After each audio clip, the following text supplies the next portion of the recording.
warahmatullahi wabarakatuh. Waalaikumsalam warahmatullahi wabarakatuh. Alhamdulillahirabbil alamin wa bihi nasta'inu ala umuri dunya waddin wa sholatu wassalamu ala asrofil anbiya'i wal mursalin sayyidina Muhammadin wa ala alihi washabihi ajma'in. Amma ba'du. Pertama-tama saya ucapkan terima kasih kepada Kepala Sekolah SDIT Nurul Albab.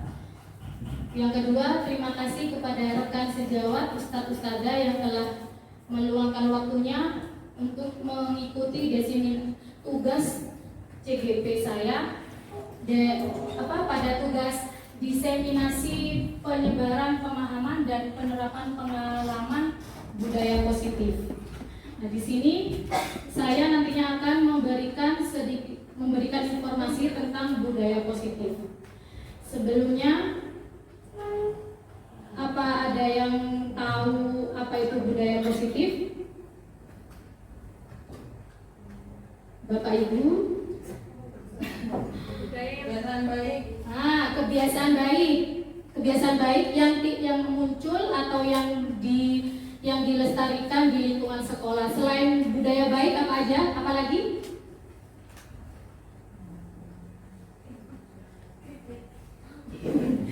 Ya udah, langsung aja ya Bapak Ibu. Nah, di sini yang pertama saya akan menjelaskan tentang konsep inti budaya positif. Di dalam konsep inti budaya positif itu terdapat 8 aspek. Yang pertama perubahan positif, yang kedua disiplin positif, yang ketiga nilai-nilai kebajikan, yang keempat motivasi perilaku manusia, yang selanjutnya posisi kontrol guru, keyakinan kelas, dan segitiga restitusi. Sekarang kita ke perubahan positif terlebih dahulu.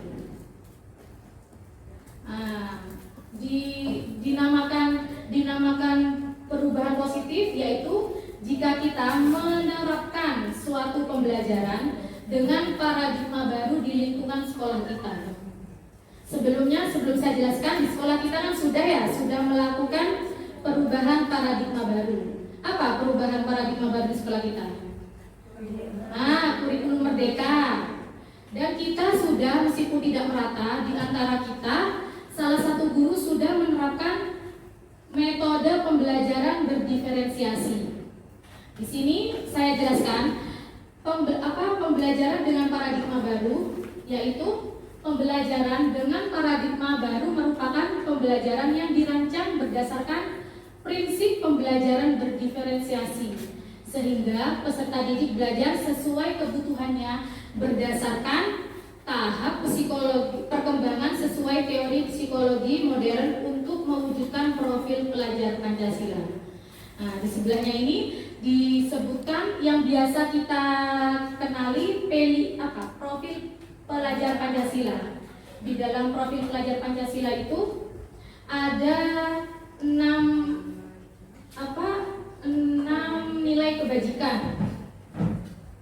Ada beriman, bertakwa kepada Tuhan Yang Maha Esa dan berakhlak mulia. Yang kedua berkebinekaan global. Yang ketiga bergotong royong, kreatif, bernalar kritis, dan mandiri. Selanjutnya, sebelum saya ke yang ada di slide ini, kan kita selama mengajar pasti pernah kita melakukan kesalahan-kesalahan yang seharusnya itu yang kita tidak sadari. Bisa kita bayangkan dan kita hubungkan yang ada di slide di depan ini. Miskonsepsi tentang teori kontrol. Nah, di sini mari kita bayangkan semua apa yang telah kita berikan, telah kita motivasikan ke peserta didik kita, itu sudah benar atau belum. Nah, di sini yang pertama, ilusi guru mengontrol murid. Jadi siswa kita kontrol, kita arahkan. Ini loh, kalian harus gini, ini ya yang dikerjakan, ikuti ya tata cara ini. Nah, itu. Yang kedua, ilusi bahwa semua penguatan positif, efektif, dan bermanfaat. Jadi semuanya penguatan,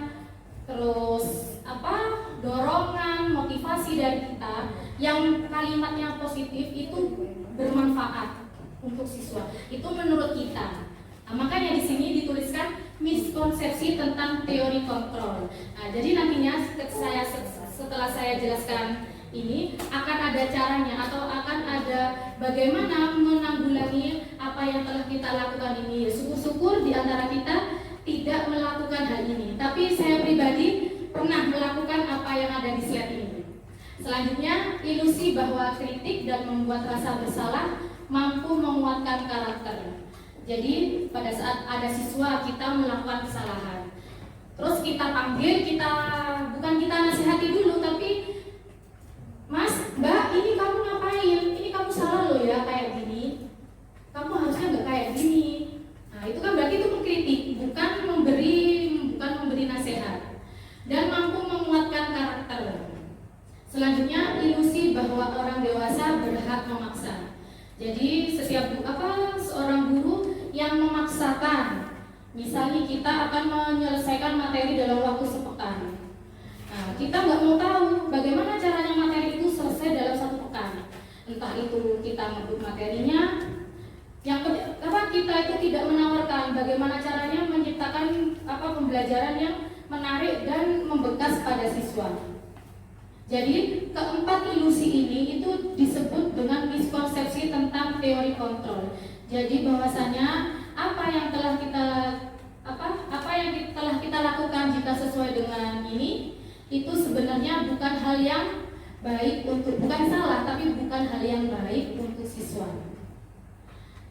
Nah, setelah kita mengetahui miskonsepsi tentang teori kontrol, di sini ada cara mengubah paradigma stimulus respon ke pendekatan teori kontrol.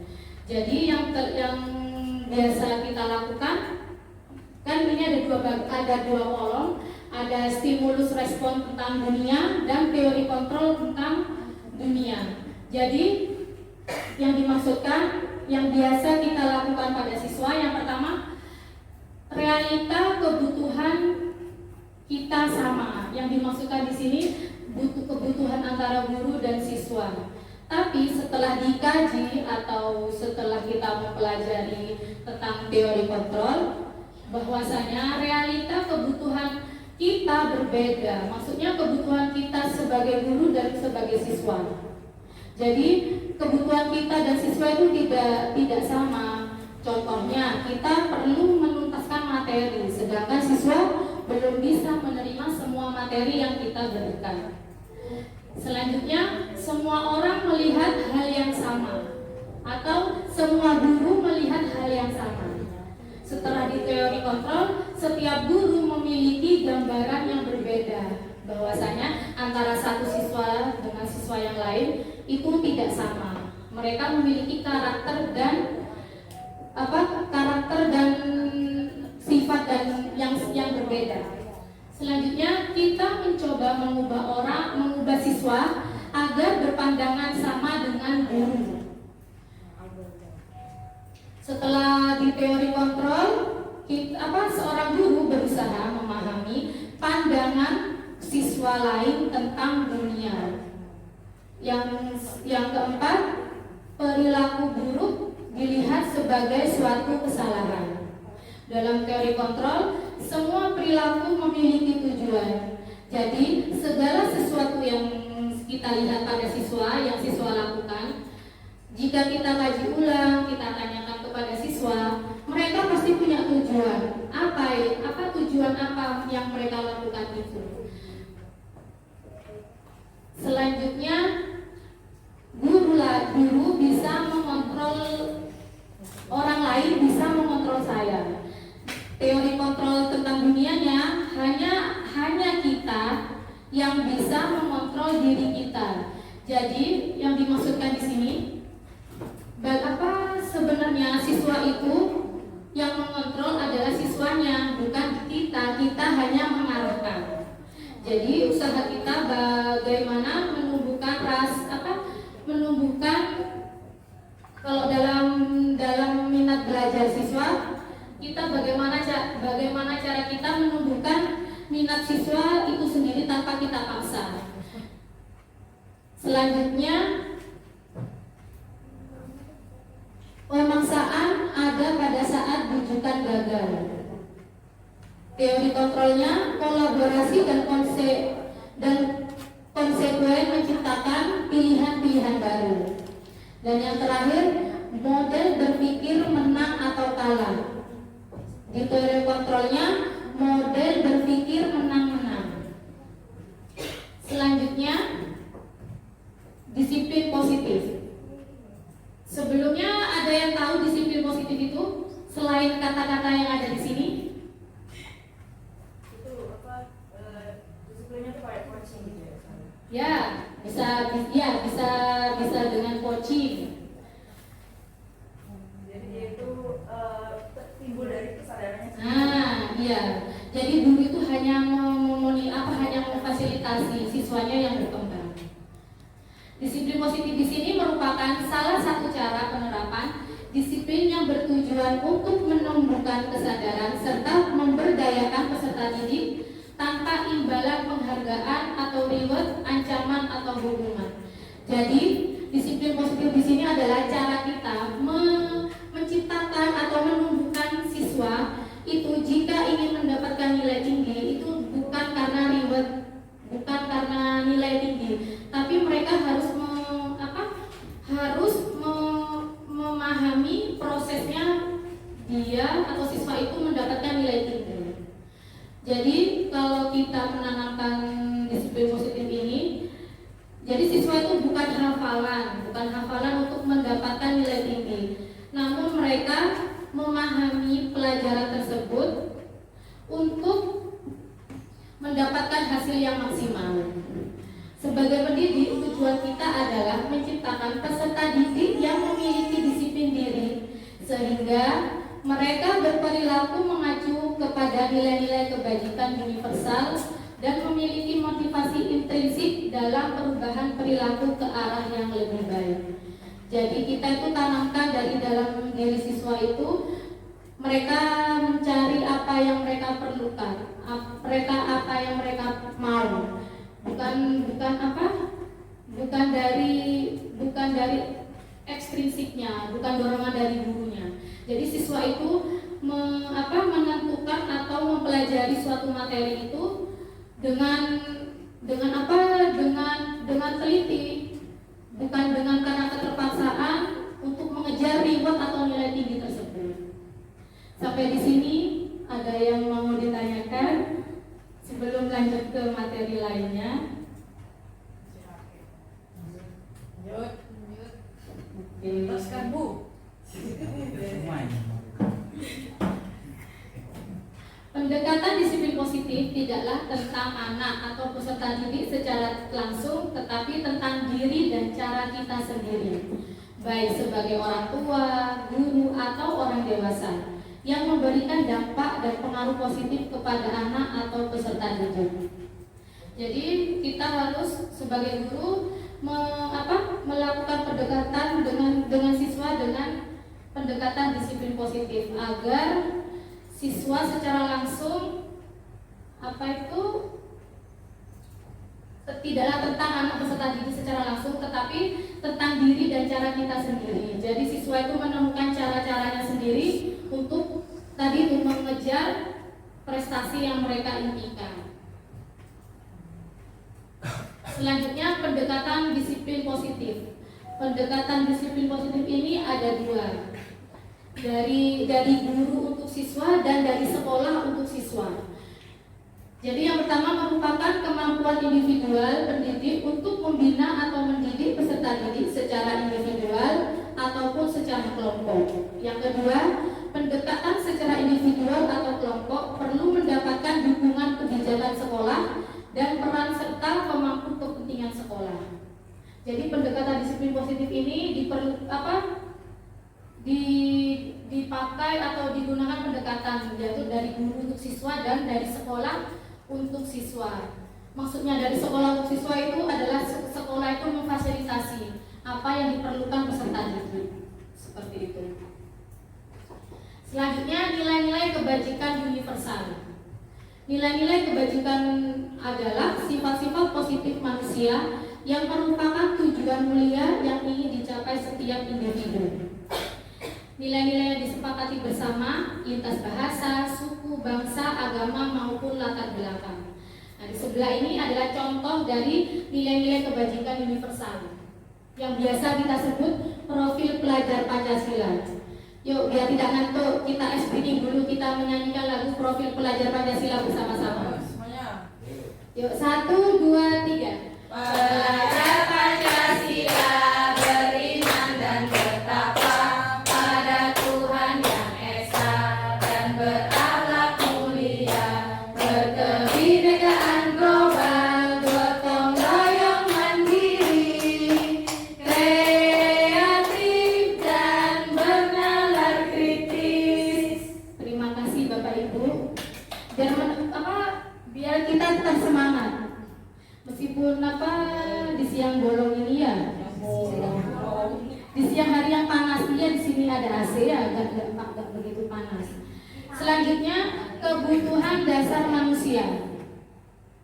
Kebutuhan dasar manusia adalah segala sesuatu yang kita lakukan untuk mendapatkan apa yang kita inginkan.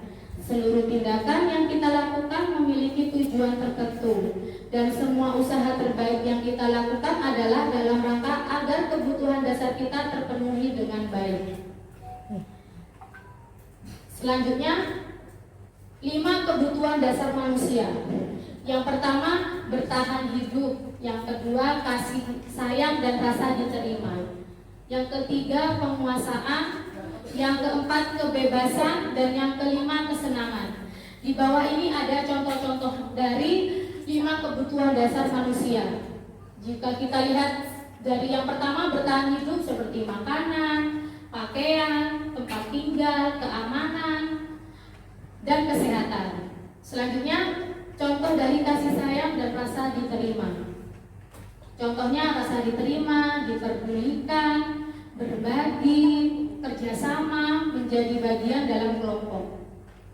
Selanjutnya penguasaan. Contohnya harga diri, keinginan untuk dianggap, memimpin, berprestasi, diakui, dan didengar. Selanjutnya kebebasan. Contohnya mandiri, memiliki pilihan, mencoba hal baru, mampu mengendalikan arah dirinya. Dan yang terakhir kesenangan. Contohnya bermain, humor, antusiasme, dan tertawa. Selanjutnya motivasi perilaku manusia. Motivasi perilaku manusia itu terbagi menjadi 2. Yang pertama motivasi ekstrinsik dan yang kedua motivasi intrinsik. Di sini motivasi ekstrinsik adalah untuk menghindari ketidaknyamanan atau hukuman. Yang kedua untuk mendapatkan imbalan atau penghargaan dari orang lain. Sedangkan motivasi intrinsik itu untuk menjadi orang yang mereka inginkan dan menghargai diri sendiri dengan nilai-nilai yang mereka percaya. Jadi maksudnya di sini motivasi ekstrinsik ini dia kejar, misal kepada siswa, berlaku untuk siswa.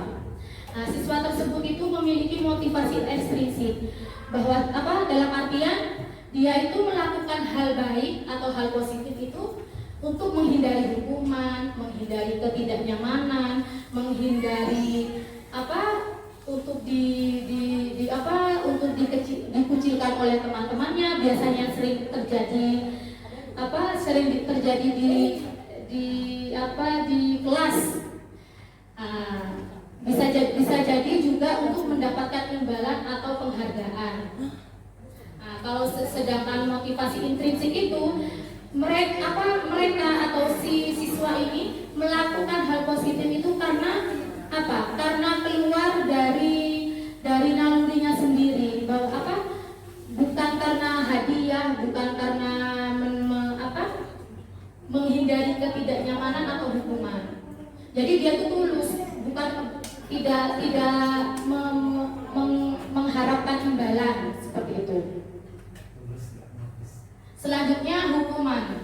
Hukuman di sini yang dimaksudkan adalah hukuman yang didapat tidak terencana atau tiba-tiba. Murid tidak tahu apa yang akan terjadi, tidak dilibatkan, bersifat satu arah, berupa hukuman fisik atau psikis. Selanjutnya konsekuensi. Konsekuensi ini rencana atau disepakati sesuai peraturan. Murid tetap dibuat tidak nyaman. Sikap guru selalu memonitori murid. Nah, yang terakhir restitusi. Restitusi itu adalah proses menciptakan kondisi bagi murid untuk memperoleh kesalahan. Selanjutnya proses kolaborasi yang mengajarkan murid untuk mencari solusi sendiri. Jadi tadi 5 itu adalah yang saya bacakan motivasi perilaku manusia. Selanjutnya 5 posisi kontrol guru.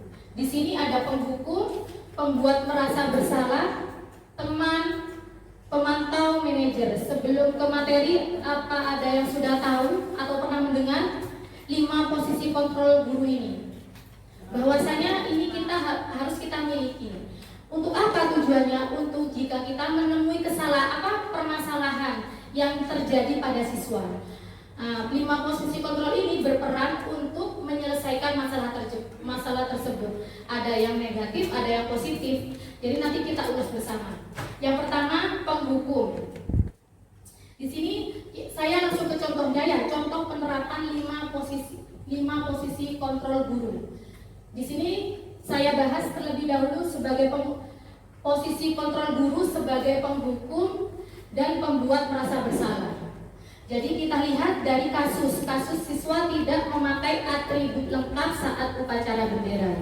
Jika posisi kontrol kita sebagai guru menjadi seorang penghukum, itu kita akan memberi hukuman pada siswa tersebut berdiri selama 1 jam di depan di bawah tiang bendera. Apakah kita pernah melakukan itu? Nah, jadi ada siswa ketika upacara, siswa tersebut ketahuan. Kan kalau kita ketika upacara, siswa yang tidak memakai atribut lengkap disuruh maju. Nah, selanjutnya sama gurunya itu dihukum berdiri hormat di tiang bendera. Bukan ini ini fokus ini satu kasus ini kita bisa bayangkan pada kasus lainnya. Misalnya kita ada siswa yang melanggar, kita hukum berjemur, dijemur di lapangan. Pokoknya segala hukumannya itu hukumannya itu bentuk fisik, lebih ke fisik. Nah, itu berarti kita masuk ke posisi kontrol sebagai penghukum. Itu baik tidak jika kita lakukan kepada siswa? Level 1 itu kan, level 1-nya guru. Nah, ya, itu tidak baik. Semoga kita semua bisa menerapkan, bukan hanya semua, terutama saya sendiri. Selanjutnya, posisi kontrol kita sebagai pembuat merasa bersalah. Jadi kita mencoba berbicara kepada anak tersebut dan mengajak ngobrol, dan guru menanyakan berapa kali ibu atau bapak harus memberitahu kamu selalu saja mengecewakan ibu atau bapak. Jadi ini kita memberi statement atau kalimat kepada siswa agar siswa tersebut merasa bersalah, merasa tidak nyaman, merasa bersalah. Ini masih mending ya daripada kita langsung menghukum tadi ya. Selanjutnya, jadi posisi kontrol guru di posisi teman. Jadi kita mengajak ngobrol, bagaikan kita dan murid kita yang memiliki kesalahan itu sebagai teman. Dengan kalimat, ayo dong ikuti aturan sekolah, tolong bantu ibu atau bapak ya sekali ini. Ya sudah, tidak apa-apa, lain kali jangan sampai berbuat seperti ini lagi ya. Jadi kita memaafkan bahwasanya kita memposisikan kita sebagai temannya agar dia tidak mengulanginya lagi. Kalau mengulangi lagi, kira-kira yang dipakai ada nih Ustaz yang terakhir. Ini, kan yang pertama itu benar kata Ustaz Darania. Level terendah itu kita sebagai penghukum. Level kedua kita sebagai membuat siswa tersebut merasa bersalah. Kalau kita sudah dihukum tidak mempan, kan kita kekerasan nih, kita kurangi sedikit, kita buat dia merasa bersalah agar tidak mengulanginya lagi. Nah ternyata diulang lagi. Nah, kita posisikan kita sebagai teman dia untuk menjadarkan siswa tersebut agar tidak mengulanginya lagi. Nah, ketika dia mengulanginya lagi, kita memposisikan kita sebagai pemantau. Jadi kita pantau dulu, atau kita pantau, kita lihat perkembangannya. Kalau dia sudah dia melanggar lagi, nah, kita menggunakan kalimat ini. Kamu sudah melanggar peraturan sekolah. Kamu tahu konsekuensinya. Setelah upacara kamu beli atributnya ya ke koperasi dan jangan diulangi lagi. Kan sudah beres ya. Kalau kita memantau lagi, dia sudah tanpa memanggilnya, tanpa menghukumnya, tanpa membuat dia merasa bersalah, langsung kita putus. Ayo ke koperasi beli atributnya. Kan sudah beres ya? Ya, kalau nggak tahu lah. Dihutangi dulu sama koperasi. Pasti ada sistem kekeluargaan di satuan sekolah. Pasti ada pemakluman. Selanjutnya ini yang level tertinggi. Kita sebagai posisi kontrol guru yang harus kita miliki, yaitu sebagai manajer. Jadi di sini kita mengajak ngobrol siswa tersebut, ditanya kesalahannya apa, terus bagaimana cara dia memperbaikinya, terus apakah dia sudah melakukan hal tersebut sudah sesuai dengan aturan sekolah, dengan keyakinan kelas yang sudah disepakati, seperti itu. Jadi kalimatnya, apakah kamu tahu kesalahanmu? Kira-kira bagaimana kamu memperbaiki kesalahan? Jadi kita itu memasrahkan, secara kasarnya kita itu memasrahkan ke dia harus tahu bagaimana cara mencari solusi dan cara menanggulanginya agar dia tidak melanggarnya lagi, untuk tidak memakai atribut saat upacara. Nah, sampai di sini ada yang mau ditanyakan tentang 5 posisi kontrol? Ya? Ya, monggo. Nah, ini kan di kelas saya itu kurang lebih ada 5 anak, ya, 5 anak itu yang luar biasa seperti itu. Nah, untuk yang keempat anak atau mungkin ketiga itu alhamdulillah sudah mau berubah dengan metode tadi yang penerapan yang sudah saya terapkan ke anak-anak. Nah, tapi untuk yang 2 ini saya terapkan semua itu sepertinya tidak mempan. Yang manajer sudah. Posisi kontrol guru sebagai manajer sudah. Ya, sudah. Kami kan di kelas juga sudah ada peraturan. Jika melanggar, jika tidak menjalankan tugas itu seperti apa, jika tidak membawa buku, apa yang seharusnya menjadi tanggung jawabnya dia itu, mereka itu kadang suka lalai dan itu tidak 1-2 kali, itu setiap hari saja. Nah, itu mungkin ada cara lain di luar ini, di luar ya. Sebenarnya kita sebagai guru itu harus fokus ke 5 posisi kontrol ini. Nah, jika kita sudah melakukan semuanya, bisa dengan cara coaching yang disampaikan oleh kepala sekolah, dan bisa juga dengan komunikasi atau kolaborasi dengan orang tuanya. Jadi orang tuanya dipanggil ke sekolah dan mengajak membuat keyakinan antara anak, sekolah dan orang tua bahwasanya siswa tersebut berjanji atau membuat kesepakatan hal itu tidak terjadi lagi. Karena 5 posisi kontrol ini kita tidak kita lihat masalahnya dulu. Jadi kita itu menggunakan 5 posisi kontrol ini tergantung masalahnya. Kadang ada yang kayak disampaikan Ustazah Pipit, sudah dengan cara ini nggak bisa, kita kembalikan lagi orang tua, kita panggil, kita komunikasikan. Nah, kalau sudah tidak bisa dikomunikasikan, yaitu sesuai dengan kebijakan kepala sekolah. Tapi sejauh ini insya Allah kalau kita yakin bahwasanya anak itu berubah, pasti ada cara untuk menyelesaikan kendala yang kita lakukan untuk menemui solusi tersebut. Bagaimana Ustazah Pipit? Terima kasih. Ya, sama-sama. Sebelum lanjut, ada yang mau ditanyakan lagi tentang 5 posisi kontrol. Jadi di sini saya memberikan informasi ini bukan semata-mata saya mengharuskan kita semua menerapkan kita harus menjadi sebagai posisi kontrol sebagai manajer. Akan tetapi kita lihat dulu masalah apa yang kita hadapi atau masalah apa yang siswa kita hadapi. Nah, dengan cara yaitu dengan yang level pertama dulu. Kita coba semua, insya Allah kita semua akan mendapatkan solusi terhadap masalah yang siswa kita hadapi. Dan semoga siswa kita tidak ada yang bermasalah ya. Amin amin. Tapi tidak mungkin di satuan sekolah nggak ada masalah. Takut dimanipulasi ya tanda. Karena kita mendidikan sekolah itu penuh masalah.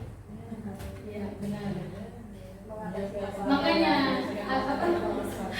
Makanya ada 5 posisi kontrol dulu ini agar kita memahami dalam bisa menyelesaikan suatu masalah pada siswa. Yuk kita refleksi dulu. Posisi kontrol apakah aku? Dan ketika kita sebagai guru mengeluarkan kalimat saya kecewa sekali dengan kamu. Ini berarti kita ada di posisi kontrol yang mana? Merasa berbuat salah.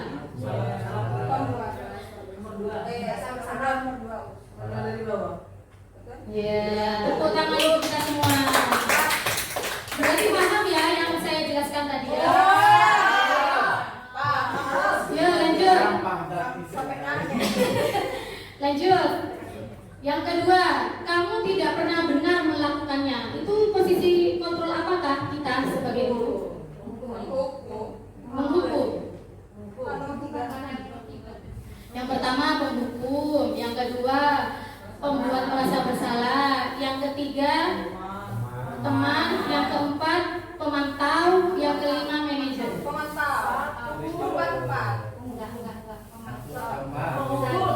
Kamu tidak pernah benar melakukannya. Ayo, 4. Ustaz penghukum, Ustaz Habibie di sini penghukum apa? Pemantau ya. Yang Ustaz penghukum. Jadi, kamu tidak pernah benar melakukannya. Itu masuk dalam posisi kontrol penghukum. Kamu tidak pernah benar melakukannya. Jadi kita tidak pernah melihat sisi baiknya siswa tersebut. Jadi setiap kesalahannya terus yang kita baca. Nih yang selanjutnya, apa rencanamu untuk menyelesaikan masalah ini? Manajer, pemantau. Yuk kita buktikan ya.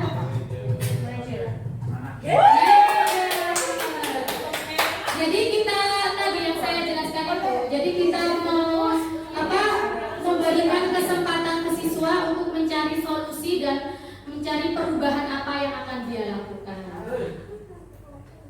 Yuk selanjutnya, ayolah lakukan demi bapak atau ibu ya. Ya, sangat gampang ya ini ya, karena ngobrolnya seperti kita dengan teman kita ya. Ayolah. Tretan TV. Ayolah lakukan demi bapak ibu ya. Mayu. Teman. Yuk ini selanjutnya, kamu tidak pernah mendapatkan nilai jika tidak mengerjakan tugas. Apa? Pemantau. Yuk kita buktikan.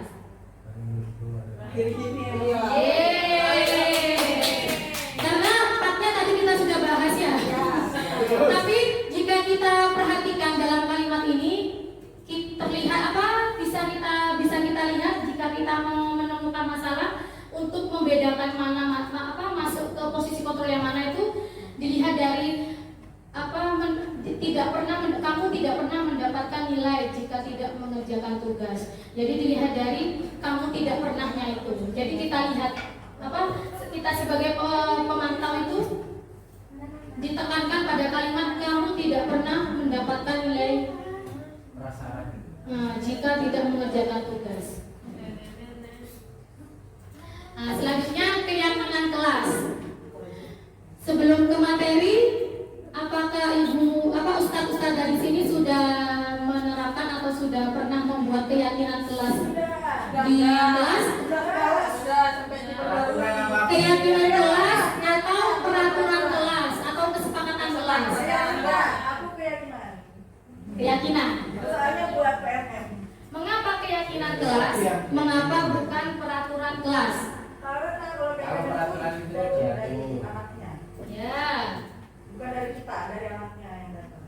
Terus dia tuh meyakini, misalnya kelas kita sepakat ya kalau kelas itu harus bersih, itu keyakinan kelas. Tapi kalau peraturannya tiket jam segini, siapa orangnya berarti peraturan. Ya, betul. Jadi kalau keyakinan kelas itu menggunakan kalimat atau kalimat positif.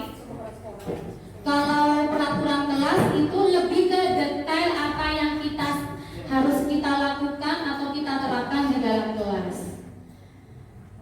Pembentukan keyakinan kelas itu bersifat abstrak, berupa pernyataan universal, dibuat dalam persyaratan positif sedikit saja agar mudah diingat, sesuai dengan kondisi kelas dan sekolah sehingga mudah diterapkan.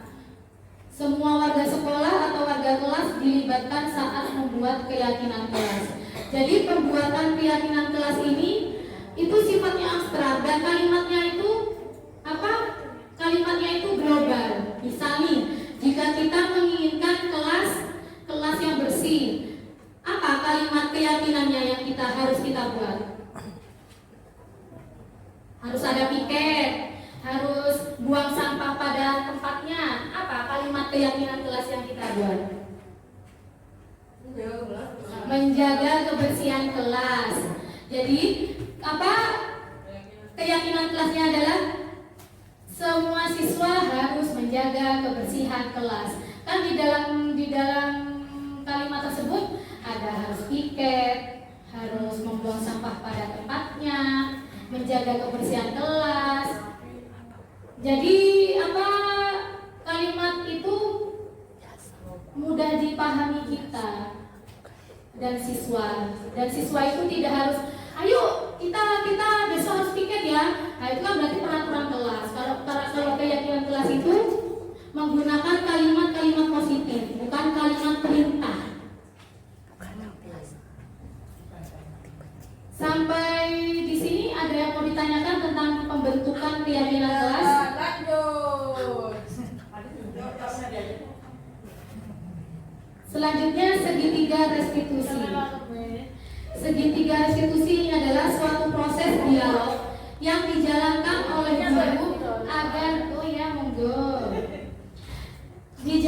oleh guru agar dapat menghasilkan murid yang mandiri dan bertanggung jawab. Segitiga restitusi ini memiliki 3 cara. Dan sebelum ketiga cara, maksud dari 3 cara segitiga restitusi ini adalah segitiga restitusi ini gunanya untuk menyelesaikan masalah-masalah yang terjadi di kelas. Jadi kita semua ke depannya,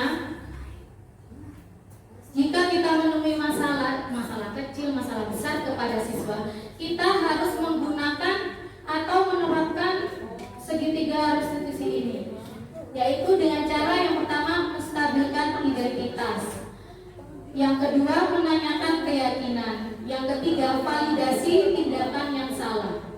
Jadi jika kita melakukan atau menerapkan ketiga cara ini, insya Allah apa yang terjadi atau kesalahan apa yang siswa kita perbuat, nantinya siswa tersebut akan menemukan solusinya dan tidak akan mengulanginya lagi. Yang pertama, cara menstabilkan identitas. Berdasarkan prinsip membuat kesalahan adalah bagian dari proses pembelajaran. Bagaimana cara kita menstabilkan menstabilkan identitas jika kita menemui permasalahan atau kasus yang terjadi pada siswa kita. Yang pertama, berbuat salah itu wajar. Itu kalimatnya jika kita akan mengajak ngobrol atau akan menyelesaikan masalah siswa menggunakan segitiga restitusi. Yang kedua, tidak ada manusia yang sempurna. Yang ketiga, ibu bapak juga pernah melakukan itu. Yang keempat, ibu bapak tidak mau mencari siapa yang salah, tapi ibu bapak ingin mencari solusi dari permasalahan ini. Dan yang terakhir, kamu berhak merasa begitu. Jadi ketika kita menemui permasalahan, jangan langsung, kok bisa? Kok kamu melakukan ini? Ayo, kamu ngapain? Kok kamu buat nangis ini? Ngapain kamu datang terlambat? Nah, jadi kita menstabilkan dulu. Cara apa maksudnya menstabilkan itu? Mencari tahu dulu kenapa dia melakukan kesalahan tersebut. Selanjutnya ke cara kedua, validasi tindakan yang salah. Maksud cara kedua ini bukan memilih salah satunya, tapi urutan penyelesaian masalahnya. Tadi yang pertama apa tadi? Menstabilkan identitas, lalu validasi tindakan yang salah. Nah, berdasarkan prinsip setiap perilaku berupaya memenuhi suatu kebutuhan tertentu. Jadi ini validasi tindakan yang salah ini kita cross check atau memvalidasi kesalahan siswa dengan kalimat kamu pasti punya alasan mengapa melakukan hal itu. Yang kedua, padahal kamu bisa melakukannya lebih dulu dari ini ya. Yang ketiga, kamu patut bangga karena telah melindungi sesuatu yang penting buatmu. Yang terakhir, kamu melakukan karena mempertahankan sesuatu yang penting bagimu. Selanjutnya, menanyakan keyakinan. Setelah kita dari menstabilkan identitas, terus validasi tindakan yang salah, lalu menghubungkan atau menanyakan keyakinan kelas yang sudah disepakati. Berdasarkan prinsip teori kontrol bahwa pada dasarnya kita termotivasi secara intrinsik. Jadi timbul dari diri siswa masing-masing, bukan karena paksaan dari kita. Jadi dengan kalimat yang pertama, apa keyakinan kelas kita? Yang kedua, nilai-nilai apa yang telah disepakati bersama? Yang ketiga, seperti apa gambaran sebuah kelas yang ideal menurut kamu? Dan yang terakhir, kamu ingin menjadi orang yang seperti apa? Nah, jadi tiga cara ini adalah cara menyelesaikan masalah yang ada pada siswa. Dengan apa namanya? Segitiga restitusi. Sampai di sini ada yang ditanyakan? Lanjut, gas. Ya, lanjut. Nah, ini di sini saya ada contoh siswa. Ini masalahnya ada seorang siswa yang marah karena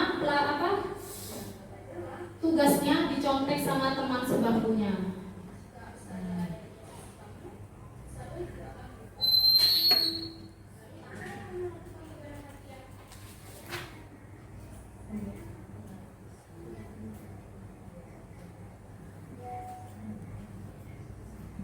Mungkin ini lebih kelas. Ini ada yang kedua.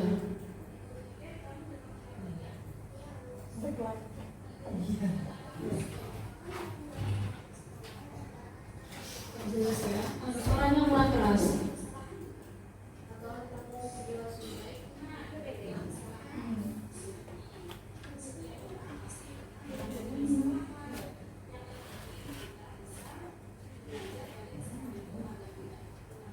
Jadi di sini saya menggunakan 3 cara yang sudah dijelaskan di segitiga restitusi. Yang pertama menanyakan menstabilkan identitas, lalu memvalidasi kesalahan, dan yang terakhir menanyakan kembali keyakinan kelas yang sudah kita sepakati.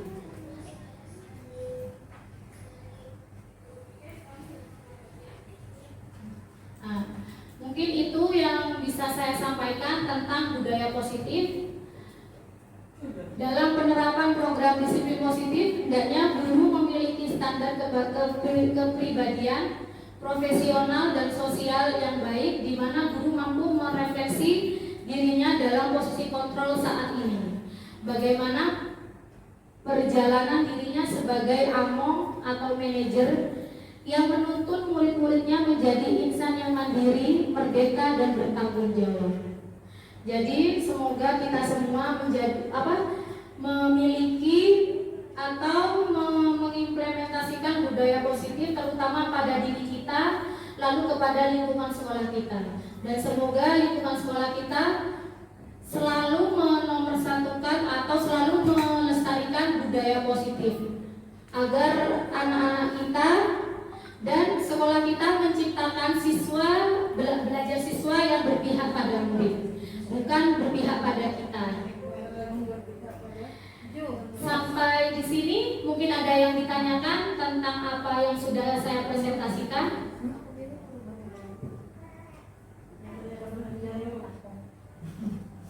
Jika tidak ada, terima kasih bagi guru, ustadz-ustadzah yang meluangkan waktu untuk mendengarkan atau menyaksikan diseminasi dari saya. Mari kita tutup pertemuan ini dengan bacaan hamdalah bersama-sama. Alhamdulillahirabbil alamin. Doa penutup majelis. Subhanallahumma wa bihamdika asyhadu an la ilaha illa anta astaghfiruka wa atubu ilaik. Saya ucapkan wabillahi taufiq wal hidayah. Wassalamualaikum warahmatullahi wabarakatuh. Waalaikumsalam.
Keyakinan kelas sama kesepakatan kelas.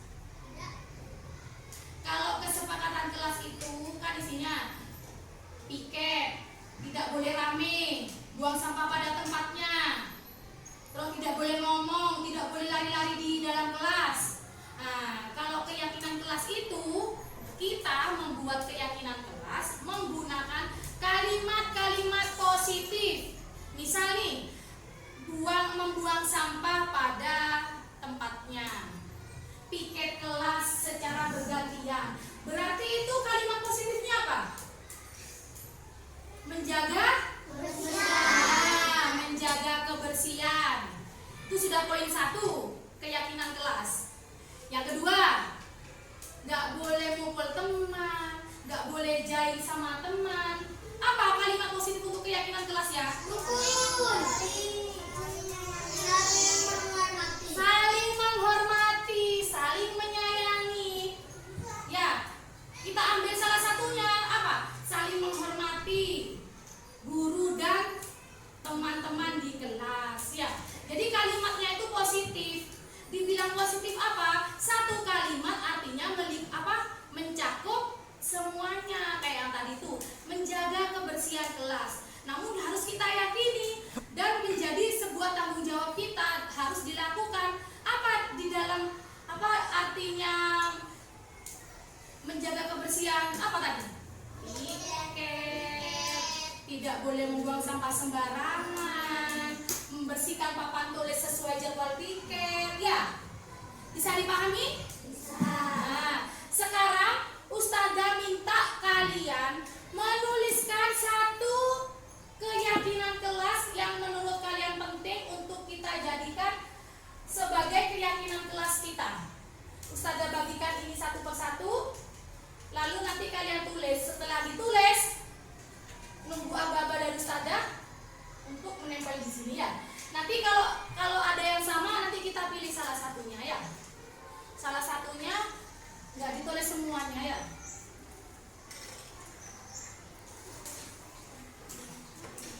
Siapkan pensilnya dan penghapusnya.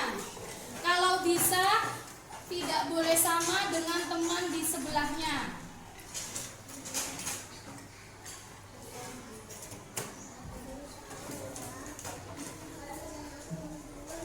Nih, berdua ya sama temennya, kasih satu itu temennya. Ini Mas, kasih temennya Mas.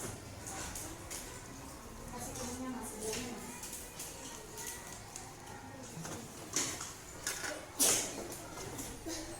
Ini satu ya. Itu tingginya.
Assalamualaikum warahmatullahi wabarakatuh. Perkenalkan nama saya dari kelas 2. Assalamualaikum warahmatullahi wabarakatuh. Perkenalkan nama saya Alia Putri Ramadhani dari kelas 2B. Assalamualaikum warahmatullahi wabarakatuh. Perkenalkan nama Alvan Faiz Mulyana dari kelas 2B. Assalamualaikum warahmatullahi wabarakatuh. Perkenalkan nama saya Alfia Nisa Maharani dari kelas 2B.